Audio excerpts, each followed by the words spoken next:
The air inside Laurie Day didn't smell like food. It smelled like success old mahogany, and the kind of quiet, suffocating arrogance that only comes with a net worth exceeding 9 figures. In this corner of Manhattan, the lighting was a curated amber glow designed specifically to hide the wrinkles of aging socialites and soften the hard edges of ruthless investment bankers. Here voices never rose above a cultured murmur, and the clinking of silver against fine bone china was the only percussion to a live jazz trio that played as if they were afraid of being heard. Khloe Henderson moved through this gilded silence like a ghost. Her spine was a straight line of practiced discipline. Her black vest was lint-free, her white shirt starched to a crisp edge, and her hair pulled back into a bun so tight it felt like it was holding her thoughts in place. To the men in three-piece Brioni suits and the women draped in Chanel, she was a non-entity. She was a biological extension of the service station, a machine that refilled sparkling water and replaced drop napkins before they even hit the floor. And that was exactly how she liked it. 2 years ago, Khloe's name had carried a very different kind of weight. Back then, she didn't carry trays, she carried dossiers that could topple boards. As a senior forensic accountant at Sterling and Hayes, she was known in the industry as the scalpel. She didn't just look at spreadsheets, she dissected them, finding the microscopic droplets of blood left behind by corporate vampires. She had spent a decade in windowless rooms in Zurich, London, and Grand Cayman, unearthing the kind of fraud that sent men to federal prison for lifetimes. But the scalpel had eventually snapped. The final case, the Vanguard Group investigation, had lasted 18 months. It involved death threats delivered to her doorstep, a week of being followed by black SUVs and a stomach ulcer that felt like a permanent coal burning in her gut. When the dust settled, and the CEOs were led away in handcuffs, Khloe didn't celebrate. She went home, stared at her reflection for 3 hours, and realized she didn't recognize the hollow-eyed predator looking back at her. She had burned out so spectacularly that the smell of a laptop charger made her nauseous. She needed silence. She needed a world where the problems were simple. A steak was either medium rare or it wasn't. A glass was either full or empty. There was a profound meditative peace in the rhythmic dance of high-end hospitality. Khloe, a frantic whisper broke her reverie. She turned slightly, her expression a mask of polite neutrality. It was David Ross, the general manager. David was a man who lived in a state of perpetual cardiac arrest, terrified of displeasing the titans who frequented his establishment. "Table 4, David hissed, dabbing his forehead with a silk handkerchief. He just arrived, Nathaniel Sterling, and he brought her. Khloe's brow didn't move, but her internal gears shifted. Nathaniel Sterling. She knew the name, of course. In her previous life, she had tracked his rise with mild professional interest. He was the founder of Aegis Defenses, a cybersecurity firm that had just gone public. He was young, brilliant, and according to the data, uncommonly clean, which made him a rare breed in her experience. "The best table as requested," David continued, his voice trembling. "And, Khloe, please, be flawless. The woman he's with, she's already complained about the temperature of the foyer. She's a Kensington." "I'll handle it, David," Khloe said, her voice a soothing low alto. She picked up the leather-bound menus, checking her reflection one last time in the polished silver of a nearby tray. She saw the boy ban the servant, the invisible girl. She didn't see the woman who had once stared down a Russian oligarch and told him his offshore accounts were a joke. She turned and began her walk toward the secluded corner booth of Table 4. As she approached, the atmosphere changed. It was like walking into a localized pressure system. Nathaniel Sterling was seated with his back to the room, his shoulders tense under a navy suit that was clearly bespoke. Even from behind, he radiated the kind of exhaustion that billions of dollars couldn't cure. But it was the woman facing him who commanded the space. She was a vision in emerald green silk, her blonde hair falling in waves that cost more than Khloe's monthly rent. She was draped in diamonds, too many for a simple dinner, Khloe noted, and her face was a masterpiece of expensive fillers and calculated disdain. This was Vanessa Kensington, or so she claimed. "Good evening, Mr. Sterling, Miss Kensington," Khloe said, her voice dropping into the perfect register of deference as she placed the menus on the table. "Welcome to Laurie Day. It is a pleasure to have you with us this evening." Nathaniel didn't look up. He was staring at his phone, his thumb moving with a frantic, agitated speed. Water, he muttered, his voice raspy. Still. Of course, sir. And for you, madam. Vanessa Kensington finally deigned to look at Khloe. Her eyes were a cold, piercing blue raking over Khloe's uniform, with the kind of visceral disgust one might reserve for a smudge on a window pane. She didn't see a person. She saw a tool. Still water. Vanessa snapped her accent a practiced mid-Atlantic drawl that sounded slightly forced to Khloe's trained ears. And listen closely. I want a slice of lemon, not the end pieces. The middle slices only. And if I see a single fingerprint or a hint of fog on the glass, you'll take it back. Am I clear? Perfectly, madam, Khloe replied, her expression remaining serene. And Nate? Vanessa turned her attention back to the billionaire, her voice shifting into a performative pout. Put that phone away. You promised this night was for us. My father was saying just yesterday how much he misses our little weekend trips to the Hamptons. He's very eager to discuss the Foundation's new gala with you. Nathaniel sighed, a heavy, weary sound that seemed to vibrate in the air. I know, Vanessa, I'm trying, but the Omnitech merger is a nightmare. My auditors are morons. They're missing something, I can feel it, but no one can tell me what it is.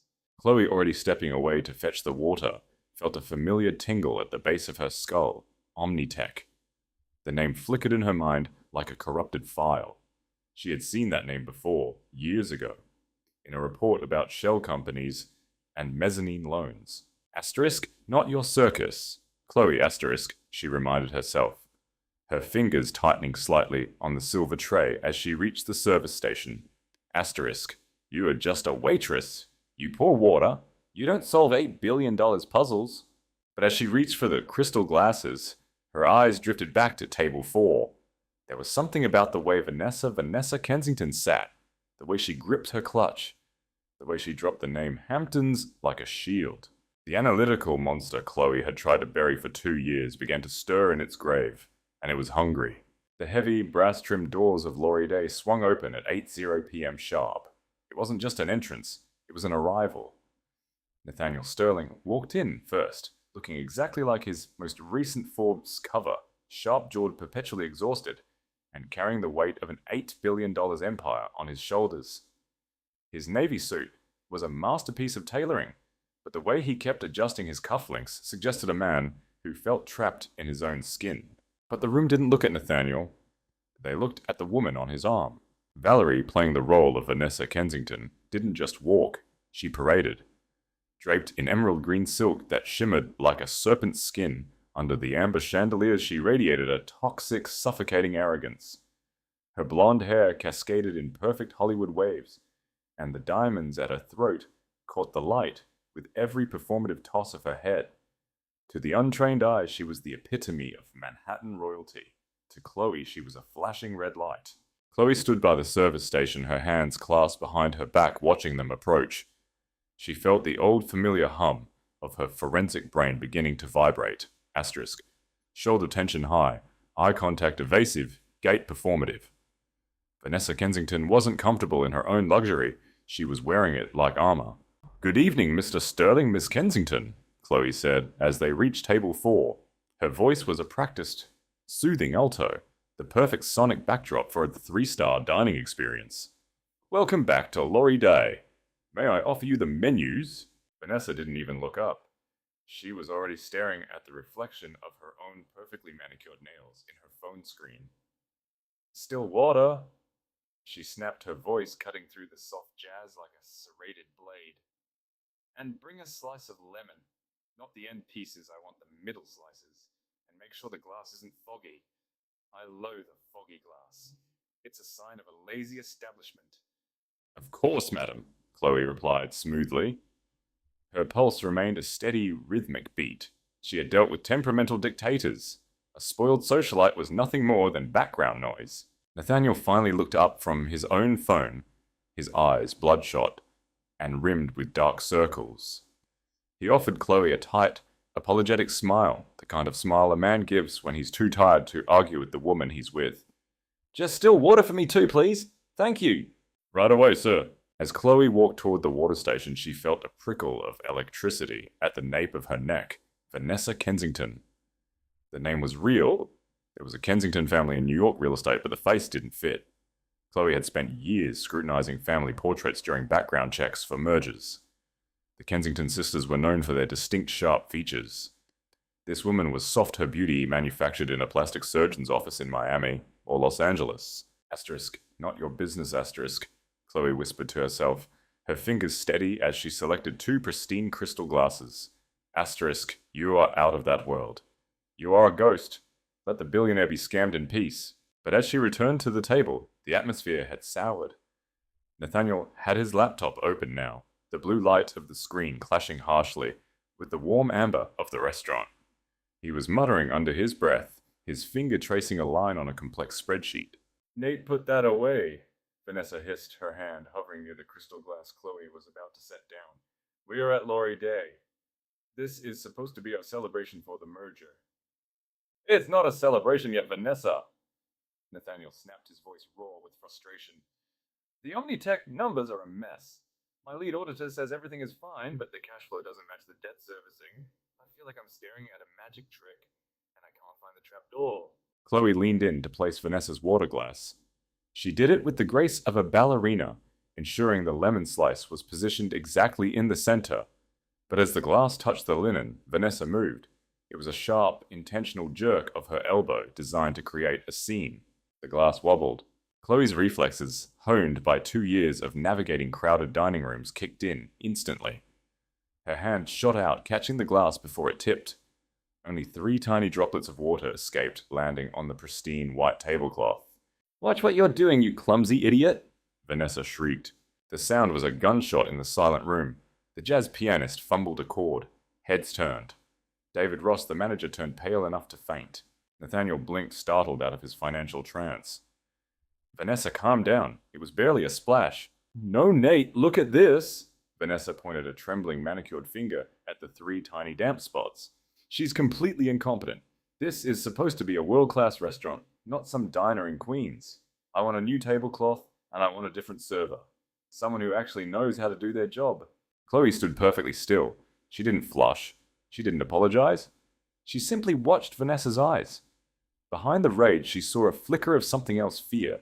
Vanessa wasn't angry about the water. And she was angry because Nathaniel was looking at his laptop instead of her. She was losing her grip on her mark. I will fetch the manager to assist with the tablecloth immediately, madam, Khloe said, her voice devoid of any emotion. She turned on her heel and walked toward the kitchen. Her heart rate hadn't increased by a single beat. She had faced down men who owned private armies. A con artist in silk was a minor irritation. But the question was now a roar in her head. Asterisk, Vanessa Kensington. Instead of going to the manager, Khloe slipped into the employee locker room. She pulled her personal phone from her pocket, a device that was still encrypted with the highest level security protocols from her Hayes and Sterling days. She opened a private, secure database that she had never officially disconnected from. She typed in asterisk Vanessa Kensington. Results. 3 women, ages 45, 42, and 12. None matched the woman at table 4. Then she ran a facial recognition search against a repository of known grifters and social climbers involved in SEC investigations. The search wheel spun. 3 seconds. 5 seconds. Asterisk match found. Khloe's eyes narrowed as the file loaded. Name Valerie Conincaid. Aliases Vanessa Kensington, Victoria Knight, Valentina Cruz. History tangential figure in a $50 million wire fraud case in Miami. Specialized in pig butchering scams, targeting newly minted tech millionaires. Currently wanted for questioning regarding a skipped bail in Florida. A slow, cold smile spread across Khloe's face. The scalpel wasn't just stirring. She was out of the grave and holding a blade. Valerie Conincaid was sitting at table 4, preparing to drain Nathaniel Sterling of his $8 billion empire.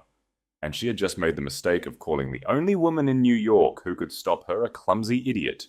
Khloe tucked the phone back into her pocket and smoothed down her apron. The piece of the last 2 years was over. The hunt was on. She walked back out onto the floor. Her eyes locked on Tablebon.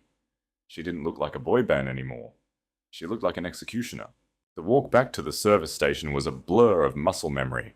Khloe's hands performed the tasks automatically, polishing a stray smudge on a silver tray, refilling a carafe of sparkling water, but her mind was a hyper-threaded processor running at maximum capacity. Asterisk Valerie Conincaid. The name tasted like copper and old files. Khloe remembered the Miami case perfectly now. It hadn't been her primary focus at the time, but Valerie had been the ghost, in the machine the woman who provided the emotional distraction for a series of high-level tech investors, while an offshore firm drained their Series B funding. She was a professional parasite, a social chameleon, who could mimic the cadence of the Ivy League and the boredom of the old money elite. And now she was sitting at table 4, her hand resting with possessive arrogance on Nathaniel Sterling's arm. Khloe stood by the wine cellar entrance, her eyes fixed on a point 3 inches above the horizon, the picture of a dutiful waitress. Internally, she was at war. Asterisk, just walk away. Khloe asterisk, one voice whispered. Asterisk, you came here for peace. You came here to forget the smell of corruption and the weight of other people's secrets. If Nathaniel Sterling gets scammed, that's his problem. He has a board of directors. He has security. He doesn't need a waitress to save him. But another voice, the one that had earned her the nickname The Scalpel, was louder. It pointed out the way Valerie's thumb was stroking the fabric of Nathaniel's sleeve, a rhythmic, hypnotic movement used by manipulators to soothe a mark while they tightened the noose.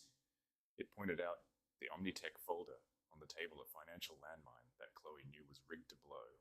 Nathaniel Sterling wasn't just a billionaire, he was an innovator. Aegis defenses protected hospitals, power grids, and government infrastructure. If Valerie and her hidden partners tanked his company, the fallout wouldn't just be a line item on a balance sheet. Real people would get hurt. Khloe's fingers curled slightly against the linen napkin draped over her arm. Khloe, David Ross, appeared at her elbow, his face a map of anxiety. The tablecloth! You haven't gone back. She's staring at the station. If she complains again, I'll have to write you up, and I don't want to do that, but the owners... I'm going now, David, Khloe said, her voice cutting through his panic like a cool breeze. I was just ensuring the replacement linen was up to her. Exacting standards. She picked up a fresh, heavy, white cloth and a small bowl of warm lemon water. As she walked toward table 4, she felt the mask of the waitress settle back into place, but this time it was different. It wasn't a shield to hide behind. It was a camouflage for a predator. As she reached the table, the air was thick with Vanessa's performative vitriol. Honestly, Nate, the staff here has gone to seed, Valerie was saying, her voice pitched just loud enough for the neighboring table of venture capitalists to hear. It's embarrassing. When I tell my father about this, he'll likely pull his investment from the restaurant group. But Kensington doesn't tolerate mediocrity. Nathaniel didn't even look up. His face was buried in his hands, the laptop glowing like a mocking eye between them. I don't care about the restaurant, Vanessa. I just got a ping from my CFO, the Omnitech mezzanine loans. Something is wrong with the interest triggers. We're missing $1 billion liability. And we sign the closing papers at 9:00 a.m. tomorrow. And stop thinking about it, Valerie snapped, her eyes flashing with a sudden sharp hunger. Sign the papers, finish the merger, and let's go to St. Bart's. You need a break. My family's estate is empty this time of year.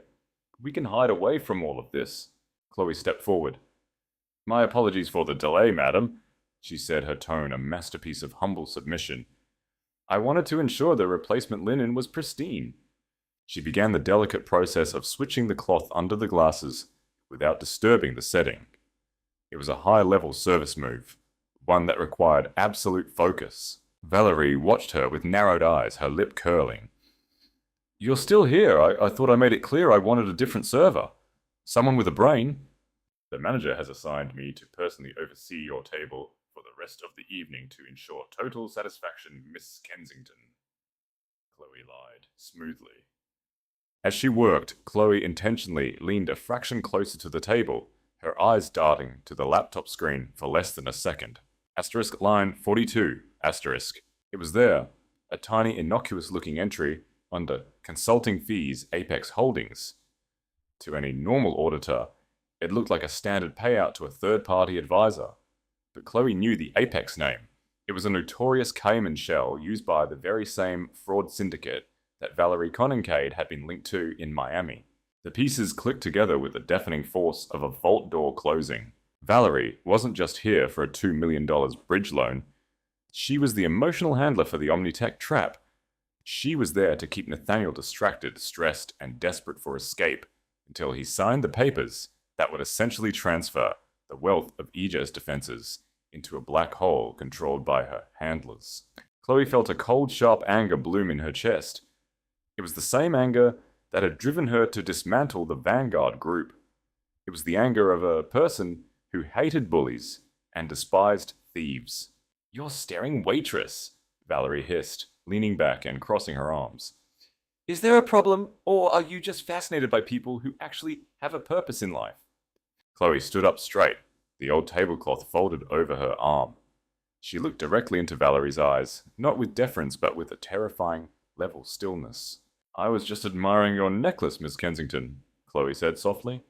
"The Aurora Diamond Collection, isn't it? My previous employer was quite fond of them." Valerie stiffened her hand instinctively, flying to the glittering stones at her throat. "Yes, a gift from my father. Not that you'd know anything about real diamonds." "Of course," Khloe murmured. "Though, if I recall correctly, the Aurora collection was discontinued 3 years ago following a legal complication in Florida. Such a shame." The color drained from Valerie's face so fast it was almost comical. Her hand dropped from her neck, her fingers trembling. I don't know what you're talking about. Get away from our table." "As you wish, madam." Khloe turned and walked away. She didn't go to the kitchen. She went back to the employee locker room. She had 10 minutes before the appetizers were served. She pulled out her phone and sent a single high-priority encrypted message to a contact she hadn't touched in 24 months. Asterisk to Special Agent Ramirez, FBI. White collar. Div asterisk, asterisk, subject ghost sighted. Asterisk body Valerie Conincaid is at Lori Day, NYC. Table 4. She's running the Apex structure on Nathaniel Sterling. Closing set for 0900 tomorrow. I'm about to engage. Have your team ready." She hit send.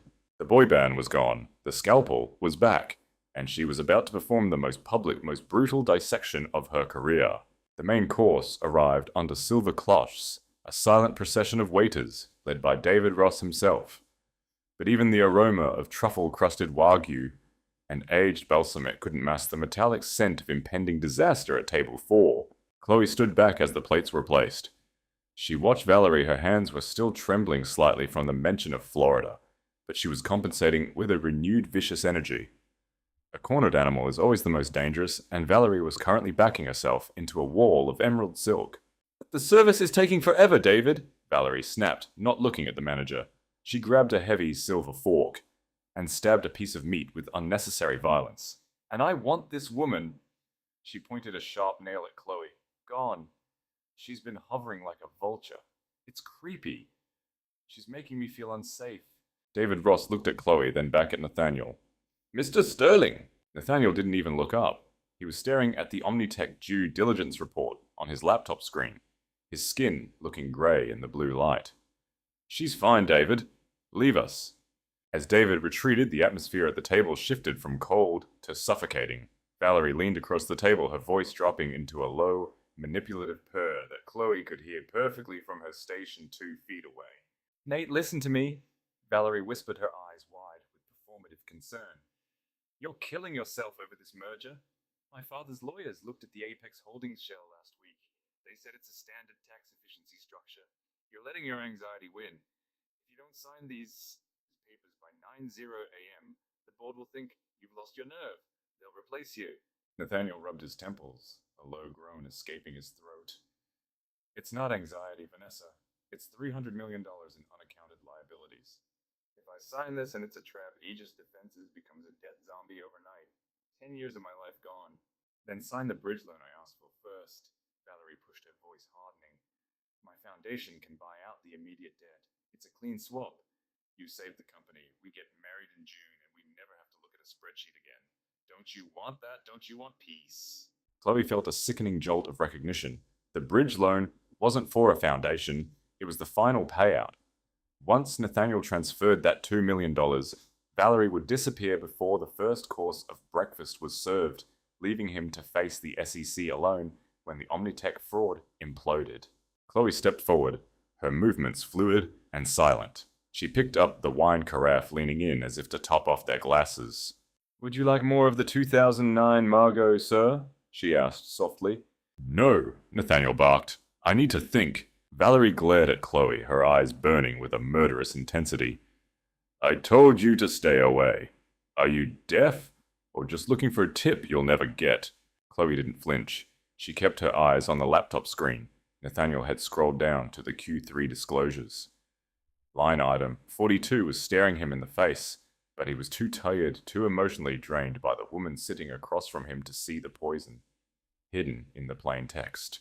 "Actually, sir," Khloe said, her voice a calm professional ripple, "if I may, the Margot is quite sensitive to temperature, just like certain financial structures are sensitive to interest triggers." Nathaniel froze. He slowly lifted his head, his bloodshot eyes narrowing as he looked at the waitress for the first time as a human being. "What did you just say?" "I said the wine is sensitive, sir," Khloe replied, her expression a mask of perfect service. Much like the Apex Holdings mezzanine loan, it tends to sour very quickly if not handled with forensic precision. The silence that followed was absolute. Valerie's fork clattered onto the china with a sound like a bone snapping. She stood up halfway, her face contorting into a mask of pure, unadulterated rage. "Nate! She's listening to us. She's stalking you. This is a security breach. Call your team. Call the police. Get this peasant away from me." But Nathaniel didn't move. He was staring at Khloe, his brain the brilliant lightning-fast processor that had built a tech empire, beginning to hum. "Apex, how do you know that name?" "I read it on your screen, sir," Khloe said, her voice steady and unapologetic, "while I was clearing the appetizers. And if you'll look at the interest calculation on the mezzanine bridge, you'll find it's not tied to LIBOR. It's tied to a private equity trigger in the Cayman Islands. Trigger controlled by Valerie, Conincaid's father."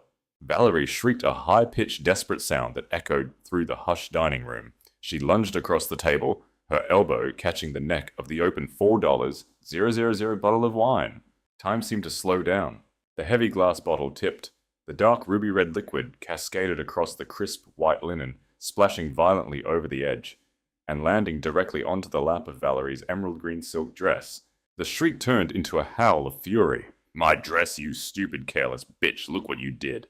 Valerie leapt to her feet, her chair scraping violently against the hardwood. The front of her dress was ruined, soaked in dark, spreading crimson. She whipped her head toward Khloe, her eyes blazing with a visceral elitist hatred. "You did this on purpose," Valerie hissed, stepping into Khloe's space, the scent of her heavy perfume mixing with the metallic tang of the spilled wine. She raised her hand, her diamond-encrusted fingers curling into claws. "This is vintage Oscar de la Renta. It costs more than you make in 5 years. You pathetic servant. You are nothing. Do you hear me? Nothing." David Ross was already sprinting across the floor, his face devoid of color. "Mr. Sterling, Miss Kensington, I am so sorry, Khloe, get to the back now." But Khloe Henderson didn't move. She stood perfectly still, her hands clasped behind her back. The polite deferential mask of the waitress began to melt away in a fraction of a second. "Know your place!" Valerie screamed one last time, her voice cracking. "Know your place and stay in it!" Khloe's gaze locked onto Valerie's eyes. The transformation was complete. The invisible ghost was gone. In her place stood the woman who had dismantled the Vanguard group, the woman who had sent billionaires to prison without blinking. "My place," Khloe said. Her voice wasn't a shout.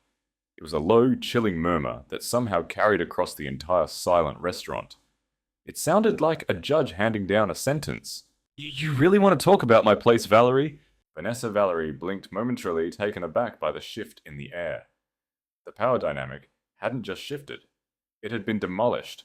"Mr. Sterling," Khloe said, turning her head slightly to address Nathaniel. Her tone sharp, authoritative, and completely discarding the service persona. "If you proceed with the Omnitech acquisition based on those preliminary balance sheets, you aren't buying a company. You're buying an anchor that will drag Aegis defenses to the bottom of the Atlantic within 6 months." Nathaniel sat frozen, his napkin half raised. Who are you?" "I'm the woman who's about to save you $8 billion. Khloe replied. And I'm the woman who's about to put this grifter in a cage. The silence that followed Valerie's screech was so heavy it felt structural, as if the very foundations of Laurie Day were groaning under the weight of her entitlement.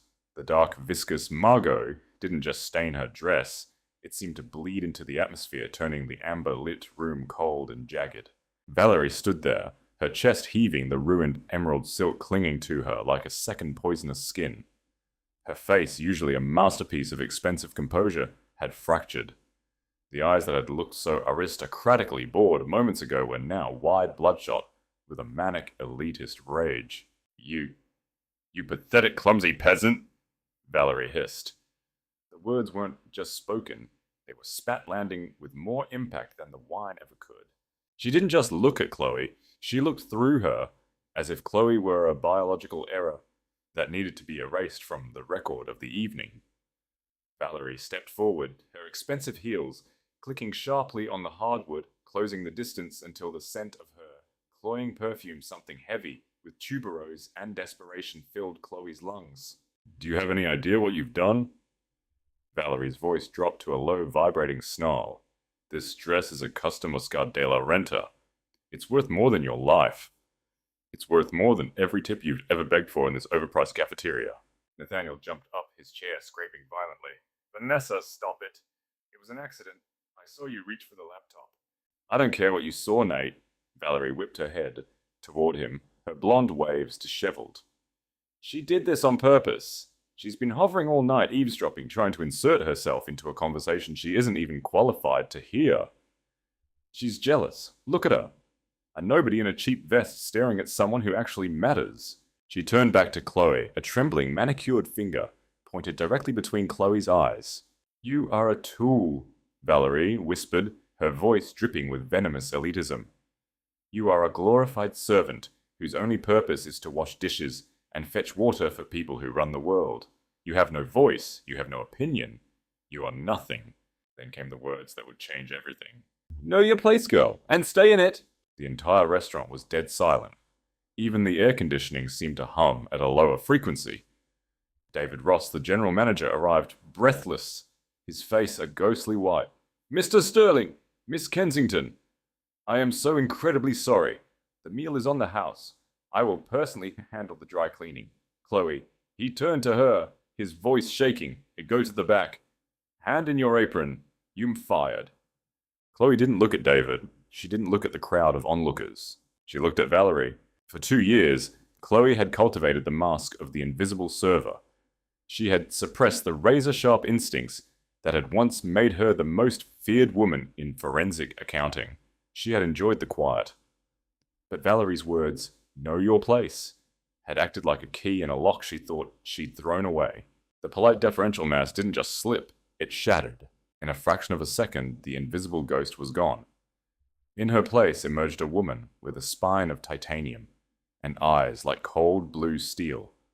Her posture shifted, no longer the submissive curve of a waitress, but the predatory stillness of an auditor who had just found the smoking gun. My place, Khloe said. Her voice wasn't loud, but it had a sudden terrifying resonance that cut through the room like a gavel. It wasn't the voice of a waitress apologizing. It was the voice of a judge delivering a death sentence. Valerie blinked a flicker of genuine confusion, and for the first time fear crossing her face. Excuse me. Khloe stepped forward, reclaiming the space Valerie had tried to take. She ignored Valerie entirely and turned her gaze to the table where Nathaniel's laptop sat, the blue light reflecting in her cold eyes. Mr. Sterling, Khloe said, her tone sharp, authoritative, and completely discarding the service persona. You asked your audit team for a reason why the Omnitech cash flow doesn't match the debt servicing. They couldn't give it to you because they are looking at the math. I'm looking at the fraud. Nathaniel froze, a silk napkin still clutched in his hand. He stared at her, his brain struggling to reconcile the woman who had been pouring his water with the woman now speaking with the authority of a Tier 1 executive. How can you possibly know what's on my screen? Because I read it while you were distracted by your date's tantrum, Khloe said evenly.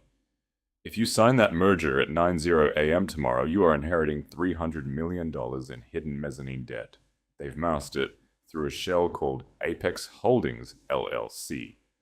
They're using a double Irish tax structure to cycle interest payments back into the principal as consulting fees. It's a classic bust-out scheme, Nathaniel. They aren't merging with you. They're using you to liquidate their debt. The color drained from Nathaniel's face. Apex? That's...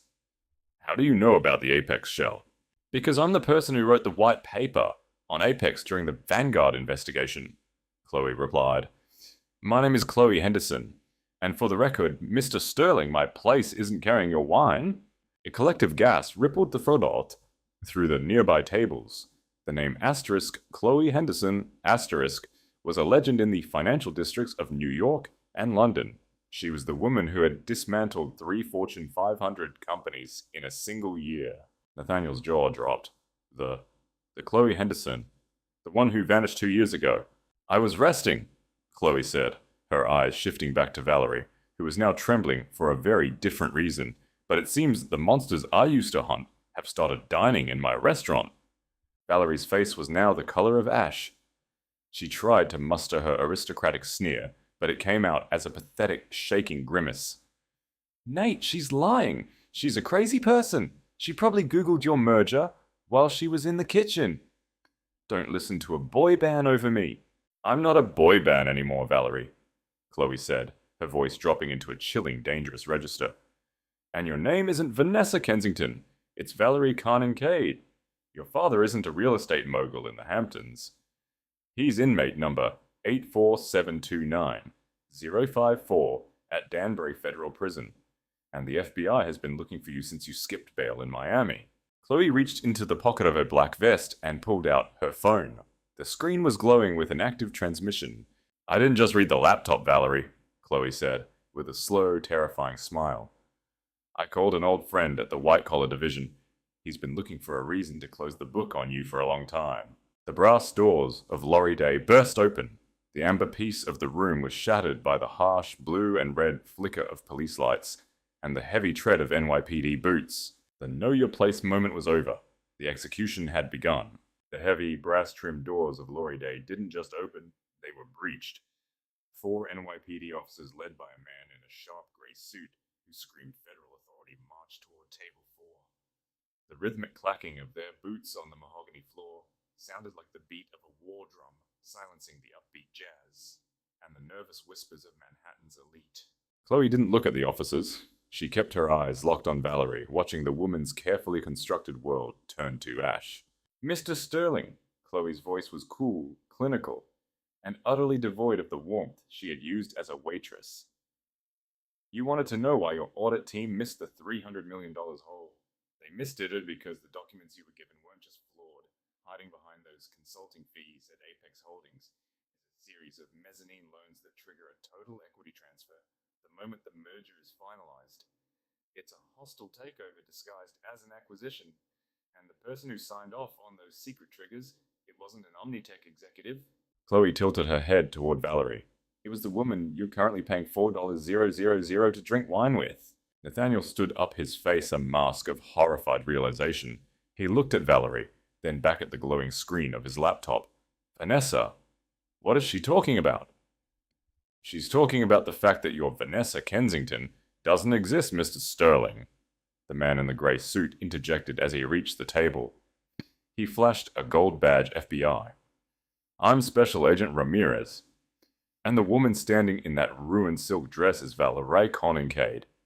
She's been under federal indictment for wire fraud and money laundering in Florida for 18 months. She skipped bail 3 weeks before she met you. Valerie let out a sound, a sharp, hysterical laugh that cracked like breaking glass. This is absurd, Nate, darling. You know me. You know my family. This boy band is a psychotic liar. She probably stole that phone from a customer. Enough, Valerie, Khloe said, her voice dropping into a low, chilling register. The game is over. I recognized your signature the moment I saw the Apex shell on the screen. You always use the same Cayman registration agent. It's a lack of imagination that was eventually going to be your downfall. And how would you know that? Valerie spat, her eyes wild, with a cornered animal's desperation. Who are you to judge me? You're a servant. You're nobody. Nathaniel turned his gaze to Khloe, his voice barely a whisper. You said your name was Khloe Henderson. The one from Sterling and Hayes. The woman who took down the Vanguard group. I was, Khloe replied, simply. And I still have the decryption keys to the Apex subledger. I forwarded them to Agent Ramirez 10 minutes ago. The dining room of Lori Day had transformed into a courtroom. The billionaire patrons at the surrounding tables, men and women, who usually wouldn't look at a boy band if she were on fire, were now leaning in their forks, forgotten their eyes wide with the shock of a public execution. Agent Ramirez stepped forward. Valerie Conincaid, you are under arrest for violation of your bail conditions, wire fraud, and conspiracy to commit securities fraud. You have the right to remain silent. No! Valerie shrieked as the officers moved in. She tried to bolt toward the exit, but her ruined emerald dress caught on the corner of the table. The fabric tore with a violent screeching sound, and she stumbled, falling onto the hard mahogany floor. The woman, who had demanded a fog-free glass and told Khloe to know her place, was now sprawled on the ground, wine-stained and disheveled, as the cold steel of handcuffs clicked shut around her wrists. Get your hands off me! Valerie screamed, her transatlantic accent vanishing, replaced by a harsh, guttural snarl. Do you have any idea who I am? I'm going to own this city, Nate. Nate, tell them you love me. Nathaniel didn't look at her. He looked at the wine stain on the tablecloth, then he looked at Khloe. The exhaustion that had been etched into his face all night was being replaced by a sharp, piercing clarity. He saw the predator behind the apron. I don't even know you, Nathaniel said to Valerie, his voice devoid of any emotion. As the officers hauled Valerie to her feet, she turned her venom back on Khloe. You think you won? She hissed, her face contorting with a visceral hatred. Look at you. You're still wearing a name tag. You're still a servant. Tomorrow, I'll be a headline and you'll still be fetching bread rolls for people who will never remember your face. You're a footnote, Khloe, and nothing. Khloe didn't flinch. She reached up and slowly unpinned the name tag from her vest. She looked at it for a moment, then dropped it onto the table right into the puddle of spilled Margot.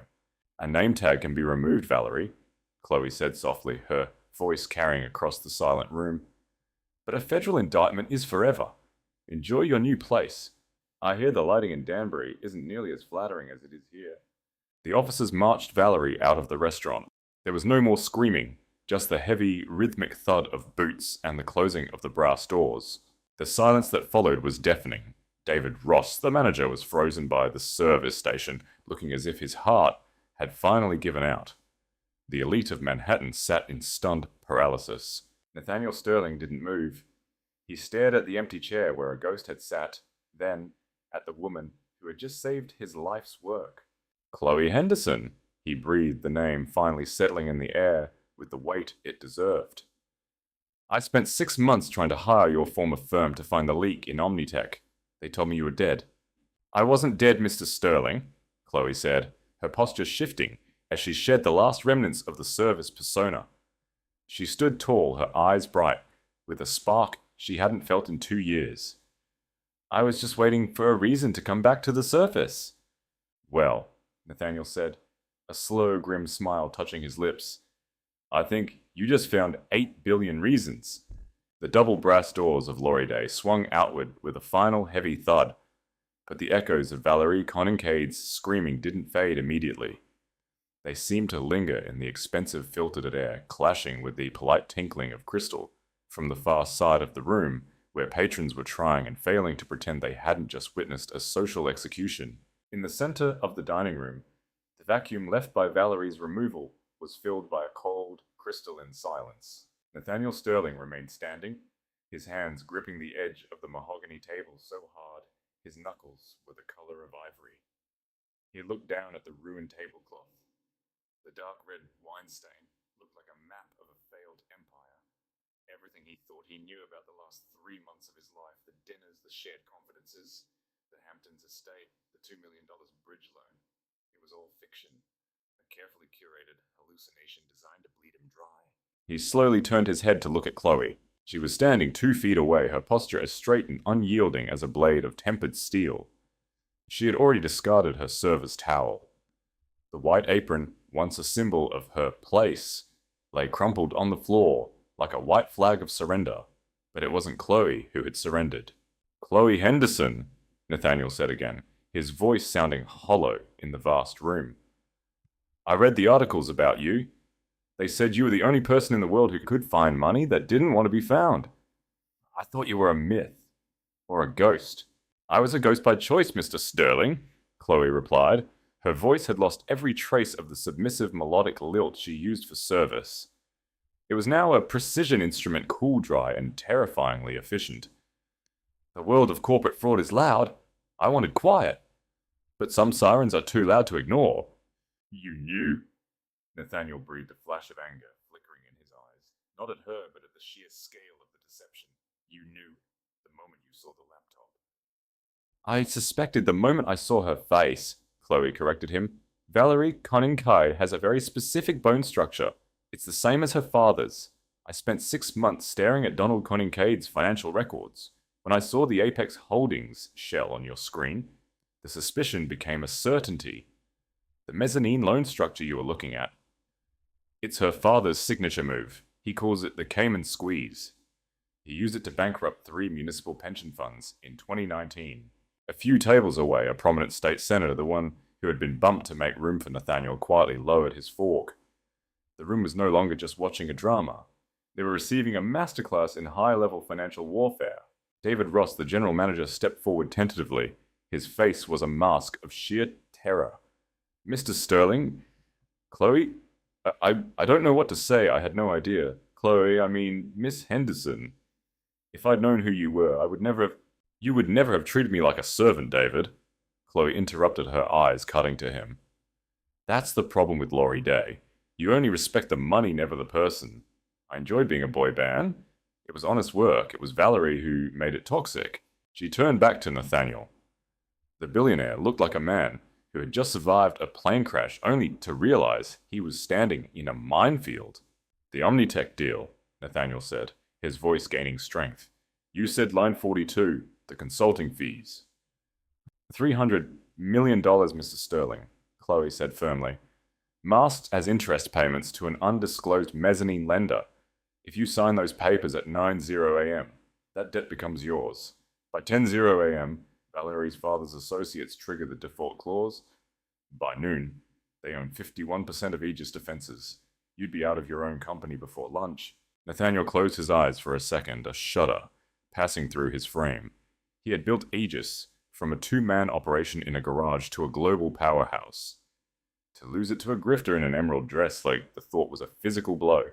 "Agent Ramirez will have the warrants for the Omnitech executives by midnight," Khloe continued, stepping closer to the table. "I've already provided the encrypted ledger paths. They won't be signing any mergers tomorrow. They'll be signing confessionals." Nathaniel opened his eyes. The golden boy of tech was gone, replaced by the shark who had fought his way to the top of the food chain. He looked at Khloe Henderson, not as a waitress, not as a curiosity, but as an equal. "You saved me," he said. "Twice. My reputation and my empire." "I did my job, Mr. Sterling," Khloe said, her voice softening just a fraction, "even if I wasn't technically on the clock." "Your job," Nathaniel repeated. He looked around the restaurant to the gold-leaf ceilings, the silent staring millionaires, the superficial perfection of it all. "This isn't your job, Khloe. This is a cage. And I think we both know you're tired of being invisible." He reached into his jacket pocket and pulled out a heavy, matte black business card. He didn't hand it to her. He placed it on the table right next to her discarded name tag. "I'm going to my office," Nathaniel said. "I have to call my board and explain why I'm firing my entire audit department tonight. All 60 of them." He paused, his gaze intensifying. "I have a vacant floor in the Aegis Tower. It has a view of the entire city. It needs someone who can see through the fog. Someone who knows exactly where the sharks are hiding." Khloe looked at the card. The Aegis Defenses logo shimmered in the amber light. "I told you, Mr. Sterling," Khloe said, a faint, dangerous smile playing on her lips. "I'm very expensive." "And I told you," Nathaniel countered, his voice low and steady. "I have $8 billion, and I'm tired of being the only one at the top who knows how to fight." He turned to David Ross. "The wine she spilled. Charge it to my account, along with the finest bottle of champagne in your cellar. Send it to Miss Henderson's locker. She's finished her shift. Nathaniel Sterling walked out of Laurie Day with his head held high, leaving the wreckage of his personal life behind in favor of a new, powerful alliance. Khloe stood alone for a moment in the center of the room. Every eye was on her. She reached down, picked up the black business card, and tucked it into her vest. She didn't look back at the manager. She didn't look at the staring crowd. She walked toward the kitchen. Her step let her heart beating with the thrill of the hunt. The invisible ghost was gone. The scalpel was back in her hand. The kitchen of Laurie Day was a symphony of stainless steel and controlled chaos, but as Khloe walked through the swinging doors for the last time, the noise died instantly. The line cooks, the dishwashers, and the waitstaff who had spent 2 years working alongside quiet Khloe stood paralyzed. They had heard the shouting, they had seen the NYPD, but most of all, they had seen the way the most powerful man in the city looked at the woman they thought was just another cog in the machine. Khloe didn't stop at her station. She went straight to the employee locker room. The air in the small, cramped space felt different now, no longer a sanctuary, but a skin she had outgrown. She reached behind her back and untied the strings of her pristine white apron. She folded it with slow, deliberate precision, placing it on the wooden bench. It was a silent funeral for the woman she had been for the last 24 months. She opened her locker and pulled out a small leather-bound notebook, the only thing she had kept from her old life. It was filled with names, dates, and offshore routing numbers that had never been made public. A shadow fell across the doorway. It was David Ross. The manager looked as if he had aged 10 years in 10 minutes. Miss Henderson, he stammered, twisting his silk handkerchief in his trembling hands. I wanted to apologize. If I'd known who you were, I would never have let Miss Kensington speak to you that way. I would have protected you. Khloe turned her gaze cool and unblinking. That's the lie people like you tell themselves, David. You don't protect people, you protect accounts. You let her treat me like a dog because she wore emerald silk and you thought she had a Hamptons estate. You didn't fail a high-level investigator tonight. You failed a human being.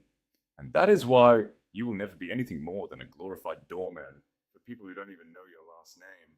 She picked up her handbag, slung it over her shoulder, and walked past him without a backward glance. Outside, the cool Manhattan night air hit her face, crisp and electric. The blue and red lights of the police cruisers were fading in the distance, taking Valerie Conincaid toward a world of cold iron and fluorescent hums. Nathaniel Sterling was leaning against the side of his black Maybach. His tie loosened his eyes fixed on the entrance of the restaurant. When he saw Khloe emerge no longer wearing the apron, her black vest open, her hair starting to soften from its tight bun, he straightened up. I half expected you to disappear out the back door, Nathaniel said, his voice low and resonant in the quiet street. I thought about it, Khloe admitted, stopping a few feet from him. The quiet life was very comfortable, Mr. Sterling. The quiet life was a slow death for someone like you, Khloe, he countered. He walked toward her, stopping just close enough for her to smell the faint scent of sandalwood and expensive scotch on his breath. I've spent the last hour on the phone with my board of directors. They're in a state of total collapse. The Omnitech deal is dead. My head of security is handing in his resignation as we speak. He looked up at the towering skyscrapers of the financial district, then back at her. Tomorrow morning, the world's going to find out that Nathaniel Sterling was almost taken down by a girl in a green dress. My stock will take a hit. My enemies will smell blood in the water. I don't just need an order to Khloe, I need a shield. I need the woman who isn't afraid to spill the wine if it means exposing the poison. Khloe looked at the black business card in her hand. You realize that if I take this job, the first person I audit will be you. I'll go through your personal accounts, your foundations, your private jet logs. I don't work for people I don't trust, and I don't trust anyone I haven't dissected. Nathaniel smiled, a genuine sharp-edged smile that reached his eyes. I'm counting on it. I've lived my life behind firewalls, Khloe. I'd like to see if you can find a way through mine. He opened the car door for her, a gesture of respect that no one in Laurie Day had ever offered her. Welcome to the top of the food chain, Miss Henderson, he said. I believe your office is being cleaned as we speak. Khloe stepped into the car. The leather was soft, the interior silent. As the Maybach pulled away from the curb, she looked back at the glowing sign of Laurie Day. She saw the elite patrons still huddled inside, whispering about the scandal. their lives defined by the status they so desperately clung to. Valerie Conincaid had told her to know her place. As Khloe leaned back into the shadows of the car, watching the lights of Manhattan blur into a streak of gold and silver, she realized Valerie was right. Her place wasn't serving the powerful. It was standing over them. It was being the one person in the room who saw the truth when everyone else was blinded by the glitter. The invisible ghost was gone. The scalpel was back. And this time, she wasn't just cutting out the rot, she was building the empire. Asterisk, asterisk, asterisk. 1 month later, the boardroom of Aegis Defenses was silent. The kind of silence that precedes a lightning strike. 12 men in grey suits sat around a glass table, their faces pale as they stared at the woman sitting at the head of the table next to Nathaniel Sterling. Khloe was no longer wearing a black vest and a white shirt. She wore a tailored charcoal suit that fit her like armor. Her hair was down, falling in sharp, dark waves over her shoulders. "Gentlemen," Khloe said, her voice a cool, authoritative ripple that commanded the entire room. "I've finished my audit of your subsidiary departments. I found 3 offshore accounts, 2 counts of insider trading, and a series of consulting fees that look remarkably like the Apex shell." She leaned forward, her eyes locking onto the vice president. "Know your place," she said softly, a ghost of a smile playing on her lips, "because I already know exactly where you're going." Nathaniel Sterling sat back watching her with a look of pure, unadulterated pride. He had found his protector, and the world of the $8 billion empire had never been safer.